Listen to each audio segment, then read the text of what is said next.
আর যে খবরে এই মুহূর্তে নজর রাখবো, সব নথি থেকেও তালিকায় নাম বাদ। অ্যাপিলেট ট্রাইব্যুনালে দ্রুত শুনানির আর্জি, মহিলার আর্জিকে মান্যতা সুপ্রিম কোর্টের।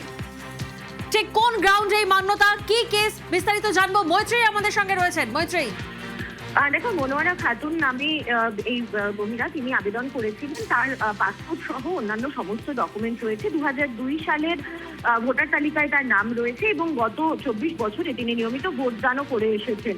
কিন্তু 27 তারিখ যখন অ্যাডজুডিকেশনের তালিকা বেরোয়, তখন দেখা যায় যে তার নাম ডিলিট হয়ে গিয়েছে।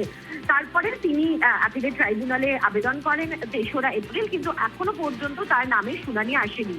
অথচ তার 29 তারিখে তার ভোট রয়েছে এবং 27 তারিখে নাম ওঠার শেষ দিন। এই পরিস্থিতিতে দাঁড়িয়ে সর্বোচ্চ আদালতের দ্বারস্থ হয়েছিলেন মনোয়ারা যে তাকে সুযোগ দেওয়া হোক, আউট অফ টার্ন যাতে তার শুনানি হয়, সেই আবেদন তার তরফ থেকে রাখা হয়েছিল। এবং তাদের তরফ থেকে আবেদন শোনার পর প্রধান বিচারপতি সূর্যকান্ত এবং বিচারপতি জয়মাল্য বাগচির বেঞ্চ তারা নির্দেশ দিয়েছে যে অ্যাপিলেট ট্রাইব্যুনালকে আউট অফ টার্ন মনোয়ারা খাতুনের যে আবেদন রয়েছে সেই আবেদনকে খতিয়ে দেখতে এবং তাদের যে এই আবেদনের পরিপ্রেক্ষিতে তাদের যে নির্দেশ সেটা জানাতে। বেশ।